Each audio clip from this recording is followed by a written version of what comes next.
మొట్టమొదటి factory outlet మన Mukunda jewellers లో అన్ని జ్యువెలరీ పై ఉన్న వ్యాట్ కేవలం 2 to 12% మాత్రమే. No making charges. విచ్చేయండి ముకుందా జ్యువెలర్స్. మా నూతన బ్రాంచెస్ ప్రారంభం అతి త్వరలో జూబ్లీ హిల్స్ మరియు వైజాగ్. బీఆర్ఎస్ పార్టీ నాయకులు తెలంగాణ సంపదను దోచుకోవడమే కాకుండా తెలంగాణ యొక్క రాజకీయ వ్యవస్థను కూడా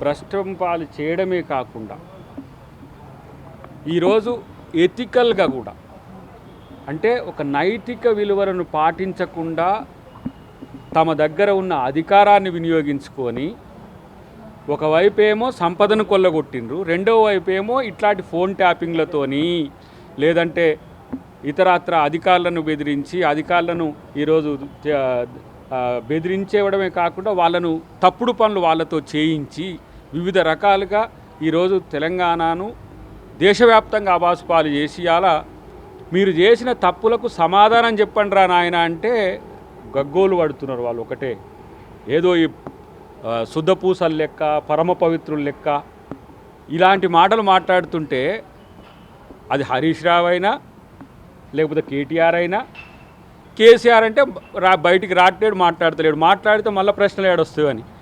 మొన్న వచ్చిండు వస్తుండు ఈరుడు వెళ్ళే అంటే వచ్చేసి సంతకం పెట్టుకొని ఏం చేస్తాడు ఆయన? చేసిన తప్పులకు సిగ్గుతో తల ఉంచుకోవాల్సిన పరిస్థితుల్లో మీరు చేసిన తప్పులకు 5 సంవత్సరాలు కాదు 10 సంవత్సరాల పాటు విచారణ కొనసాగినా కూడా ఇంకా శిక్షలు పడే కేసులు ఉన్నాయి మీ దాంట్లో. మీరేదో ప్రతిపక్షంగా మేమేదో ప్రశ్నిస్తుంటే మమ్మల్ని అరెస్ట్ చేస్తుండ్రు.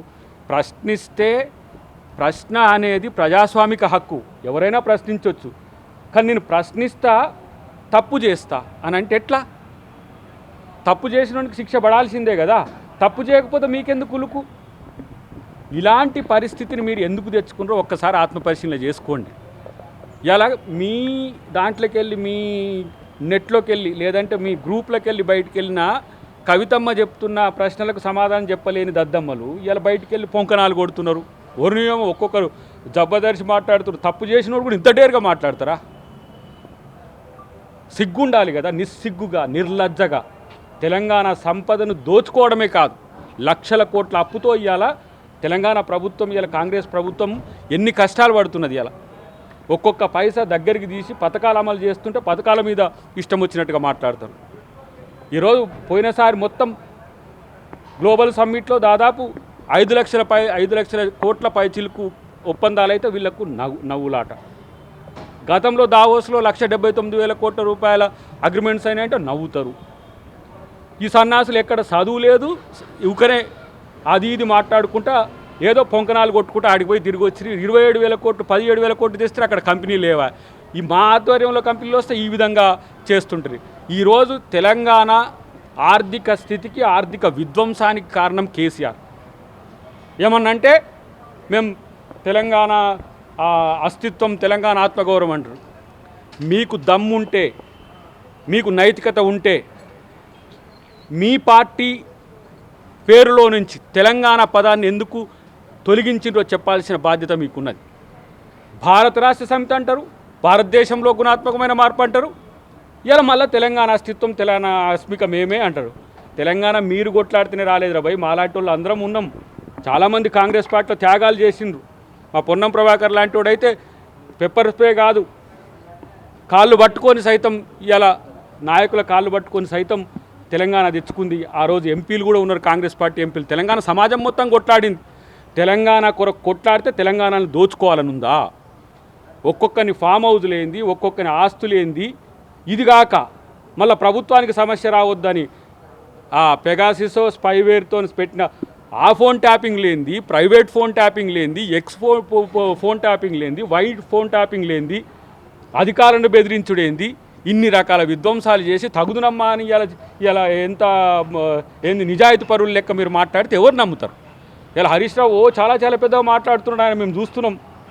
ముఖ్యమంత్రి మీద మాట్లాడుతున్నాడు, ప్రభుత్వం మీద మాట్లాడుతున్నాడు. నీకు నిజంగా నిజాయితీ ఉంటే నీ పార్టీకో లేకపోతే నీ మామకో నీ బామ్మార్దికో నిజాయితీ ఉంటే మేము తెలంగాణ ప్రజల సొమ్మును దోచుకోలేదని మీరు ప్రమాణం చేయగలుగుతారా? మీకు ఇష్టమైన దేవుళ్ళ మీద ఎవరి మీద ప్రమాణం చేయగలుగుతారా? మీ ఆస్తులు ఎంత, మీరు రాజకీయాల్లోకి వచ్చినప్పుడు ఇప్పుడు మీరు అనుభవిస్తున్నది ఎంత? ఒక్కొక్కడు ఇష్టం వచ్చినట్టు వేల కోట్లు లక్షల కోట్ల రూపాయలు సంపాదించుకొని జనం చెప్పుకుంటున్న పరిస్థితి ఉన్నది. ఇలా నేను అంటున్న ఫోన్ ట్యాపింగ్ విషయంలో హరీష్ రావు మాట్లాడుతున్నాడు కదా, నువ్వు తప్పే చేయలేదు కదా, గిల్ట్ ఎందుకు? పోయి సమాధానం చెప్పు. బాధ్యునివో తేల్చుకో. ఫస్ట్ బాధితునివైతే నీ మొర చెప్పుకో, బాధ్యుడివైతే సమాధానం చెప్పు. ఈ రెండిట్లల్లో బాధితునివైతే నీ వైపు ఎవరు కూడా ఆలోచించరు. నువ్వే బాధ్యునివైతే చట్టం తన పని చేసుకపోతుంది.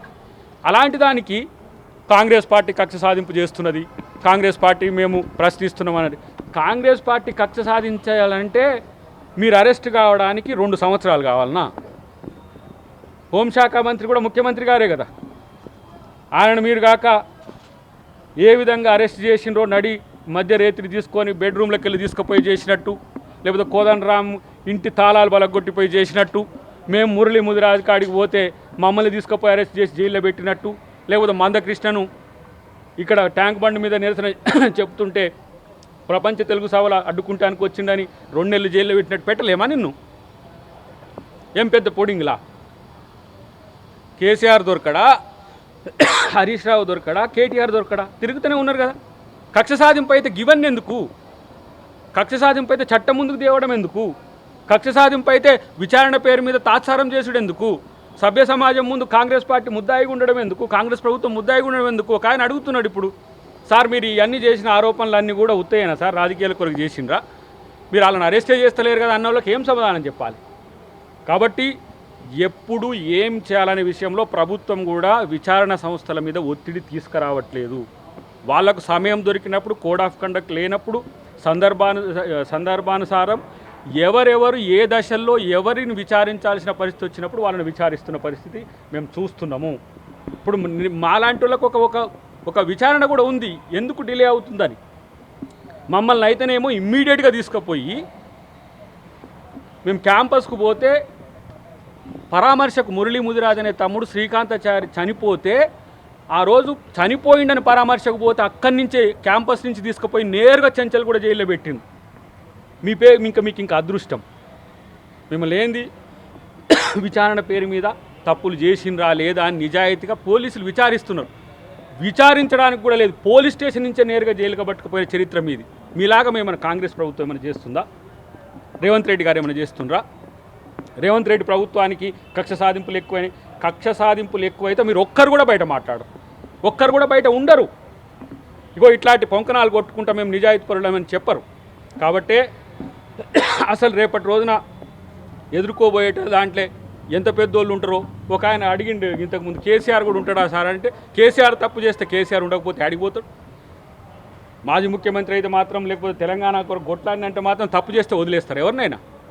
నేనంటున్నా ఈరోజు ఒక సగటు తెలంగాణ వాదిగా, సగటు తెలంగాణ కాంగ్రెస్ వాదిగా నేను మాట్లాడుతున్నాను. మీరు ఈ తప్పులు చేయాల్సిన అవసరం ఎందుకు వచ్చిందో సమాజానికి చెప్పండి. ఫస్ట్ మీరు అరెస్టులు అయితే ఎవరికి కావాలి, మీరు జైలుకు పోతే ఎవరికి కావాలి?